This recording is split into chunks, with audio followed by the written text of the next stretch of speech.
I think that democracy, just as Winston Churchill said, yeah, like it is the worst form of government except all others which have been tried from time to time. And I think you could argue the same for capitalism, yeah, like in its various different forms. So just because that's the kind of logical end goal, and that's probably where we will end up at some point, doesn't mean that human beings are naturally rational as such. People are driven by like animal spirits. How we feel about things is much more of an indication of where we're actually going to. And that's why just looking blindly at like GDP figures doesn't really give an indication of that, right? Because the question is who benefits? And this is what we're going to look into in this video. As Tony Benn said, the famous like socialist politician here in Britain, he said that there's no final victories and there's no final defeat. There's just, you know, the struggle goes on. I think this view here is much more in keeping with what history is actually like, what politics is actually like. Because the thing is, humanity goes in cycles, right? It's easy to look at the past and see everything as working up towards this end point that we are at now, and that like we're at the pinnacle, right? Within any system, there's winners and losers, and that history is written by the victors, and those who are in power now are the ones who create the narrative of this is, you know, we're at the point, right? Because for them, they're at the pinnacle, right? However, a lot of people within that system, within any system, yeah, are not winning. And this is the thing, right? So history goes in cycles. It's like a pendulum. It goes boing, boing, boing, boing, boing, boing. And the whole of human history, the whole of human like kind of politics, everything, yeah, right, is just this constant pendulum effect. Part of what gave me the inspiration to do this video in the first place was I was watching a history on Weimar Germany and what Weimar culture was like. And it's quite interesting to look at it just as a standalone, because we often look at Weimar Germany, the period in between like World War One or the end of World War One and like the rise of Hitler. We tend to look at that period more in terms of setting the stage for what comes next, right? With regard to like the rise of Hitler. But actually, just as a standalone, it's quite interesting to look at that culture. If we compare it to Imperial Germany, yeah, so Germany under the Kaisers, yeah, Germany under the Kaisers was very conservative. It was very traditionalist, was very reactionary in many regards. And there was elements to which, when there was some sort of repression, they would have to liberalize a little bit, and they would democratize a little bit, and they give certain benefits to working people, which is where, you know, Germany under Bismarck ended up having the world's first like proper like welfare state, partly as a kind of like compromise to socialists and stuff. But it's a very different society, yeah, it's a very different structure, like a value structure, to what came in Weimar Germany. Weimar Germany is liberal, it's cosmopolitan, it's multicultural, all sorts of like social norms, all sort of sexual norms, kind of like all sorts of taboos that kind of, you know, would have been repressed in the previous period, get completely thrown out. Sexual liberation, like you have the women's liberation, you have gay liberation, trans, you have pornography, you have like kind of all just, it's like literally.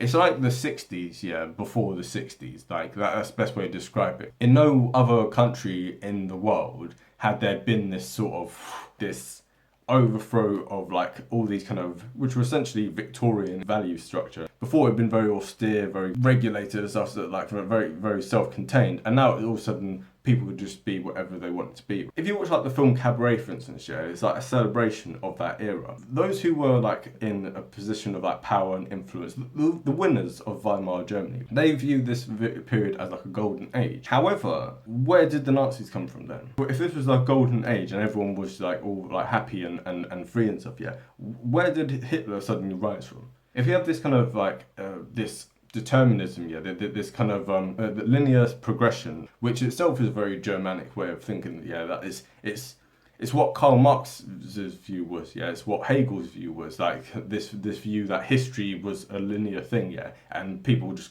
keep going up and up and up. The problem with that kind of thinking is this: it ignores the losers in any system. So who were the losers in Weimar Germany? The losers in Weimar Germany were the war veterans, the middle class who'd had all their savings wiped out, German patriots who felt that like their their pride and honor, like kind of after losing the war and stuff. This new Weimar culture kind of spat in the face of everything which had gone before, all the values before, all the kind of family orientated, like the church, the nation, the military, etc., which were big parts of German life stuff. Because don't forget, most people did not live in Berlin. And when we think about Weimar Germany, we tend to think about like Berlin, we tend to think of like cabarets and stuff, right? Most people were not Berlin, basically. We see parallels with this today, like New York and LA are not America, right? London is not like the UK, right? It's not the only parts of these places. There's a whole rest of the country which has very different values to this cosmopolitan, like kind of metropolitan, like elite. Who were the losers in that system? People who had a grievance with the new system, who wanted a return to how things had been before. In other words, the reactionary. So this is how things tend to go, right?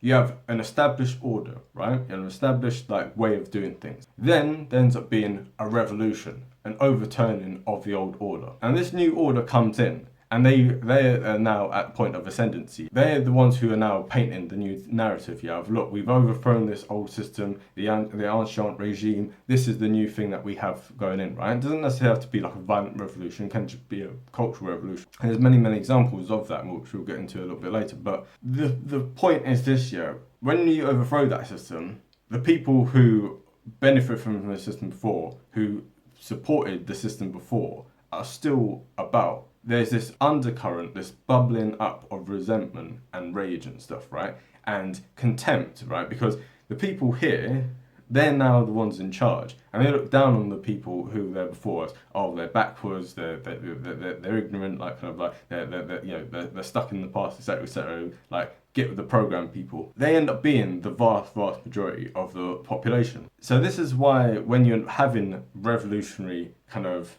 rises to power of new things here, the general population, which is not part of that new, because don't forget the cities, like this is a big thing, like kind of urbanization, with like an industrialization brings lots of people together in cities, right?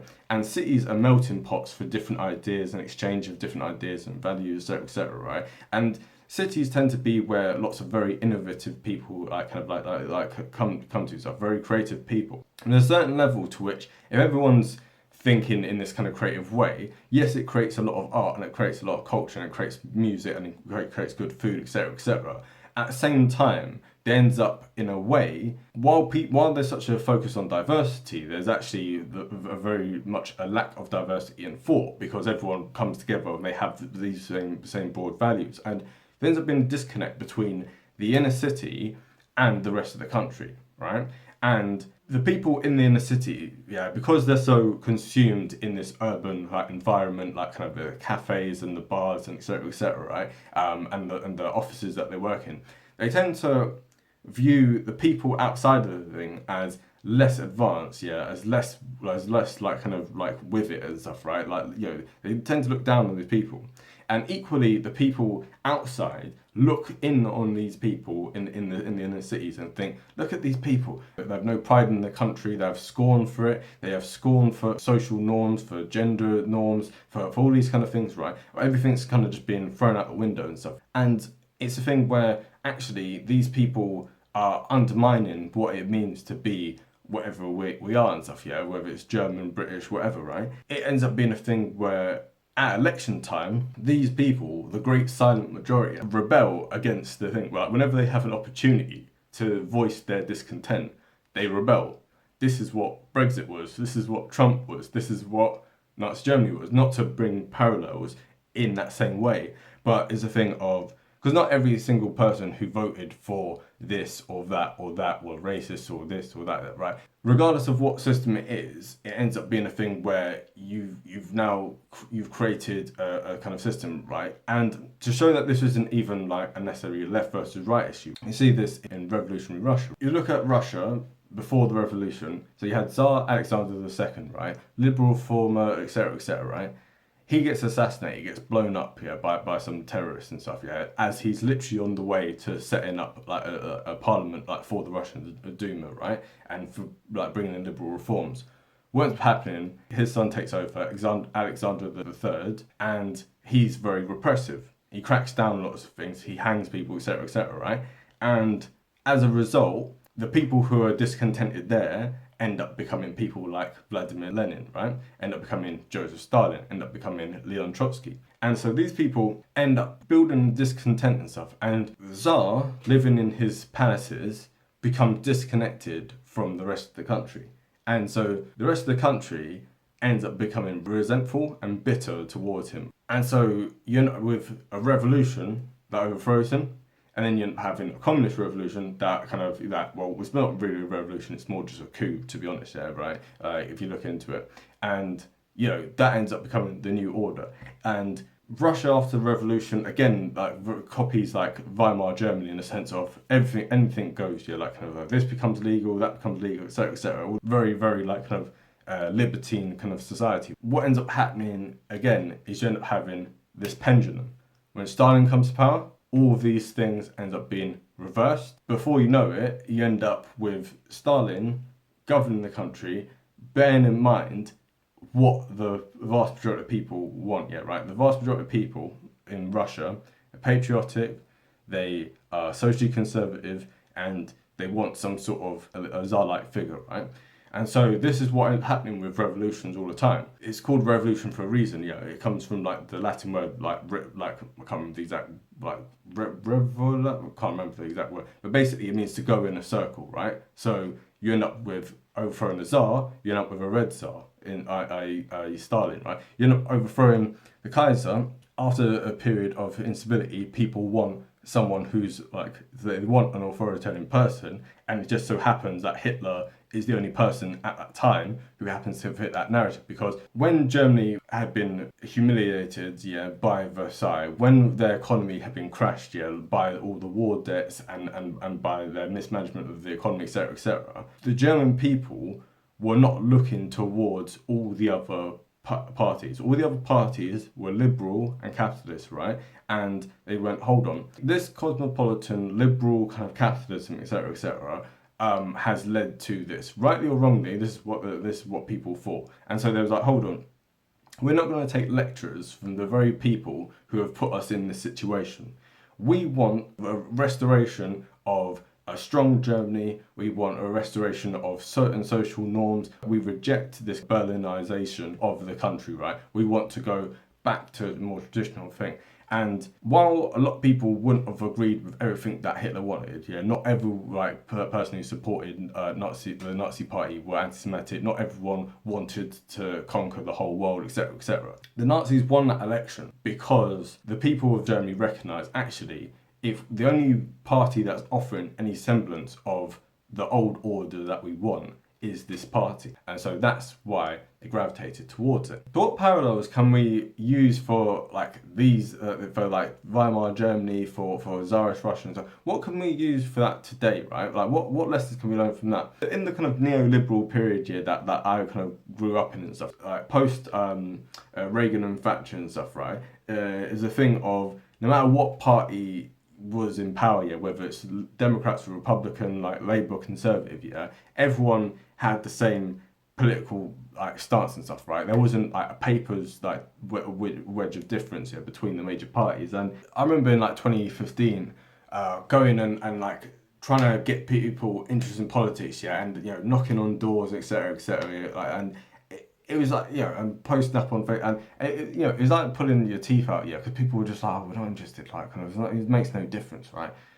And then zoom forward a few years, and literally the whole world's on fire and stuff, right? And it's a thing of wow, okay, cool. So it's amazing how quickly things can completely. It's like what Marx said about kind of history can stand still for 100 years, and then 100 years can happen overnight, or I can't remember the exact quote, but something along those lines. As much as people in London and in DC and in New York and LA, as much as they will be yay, this is all good and stuff, right? It was a thing of actually, and I don't even just mean with the Brexit thing, I don't just mean Trump, because this phenomenon was left and right, this kind of populist wave. you saw left-wing populism as well as right-wing populism, and it's because people were just fed up. People were fed up of the fact that you'd had this kind of stagnant thing, which you had this stagnant like 30-year period where the rich people got richer and middle-class people's wages stagnated, and then when there was the crash in 2008, which was caused by the elites in the first place, yeah, right?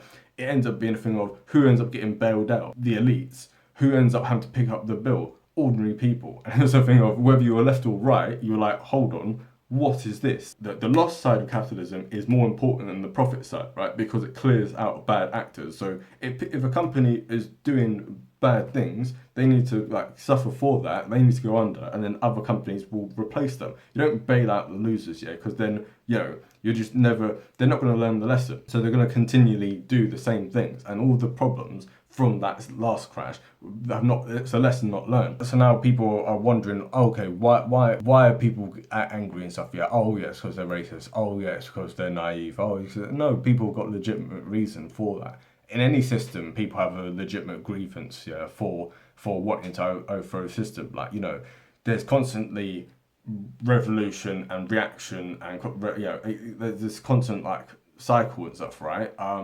But the point is that under any system, there's going to be winners and losers, and if you don't do things to give some benefits to the losers in the system, then it's a thing of they're going to become more and more resentful, more and more bitter, and slowly but surely, you will end up just catering to the needs and wants of that tiny elite. Under any system, doesn't matter whether it's communist or like capitalist or whatever, it doesn't matter. It's the thing of that tiny elite is going to be the ones who benefit, and everyone else, you're going to end up having this great silent majority who are going to be like, who are not going to benefit, and guess what? They're going to vote you out. This is what you see in election time. Why do you think that every few years, yeah, in free societies, yeah, people go, oh, we're fed up of this party, we want to change. We're fed up of this party, we want to change. It's because people, after a certain amount of time, get sick of the people who are governing them, and they think like you're not doing what we wanted you to. You're not doing what we wanted you to. And so it gets to a certain point where you go, actually, both parties aren't doing what we want them to. Now, either new parties need to come through, or there needs to be changes where you come up through the major parties and completely overturn it. As long as you have a free society with free exchange of ideas, you're going to continue to have this. Any society which tries to clamp down on the free exchange of ideas and stuff, on free speech, etc., that society will ossify, that society will stagnate, and you're going to have this bubbling resentment underneath it. So definitely watch out for that kind of stuff.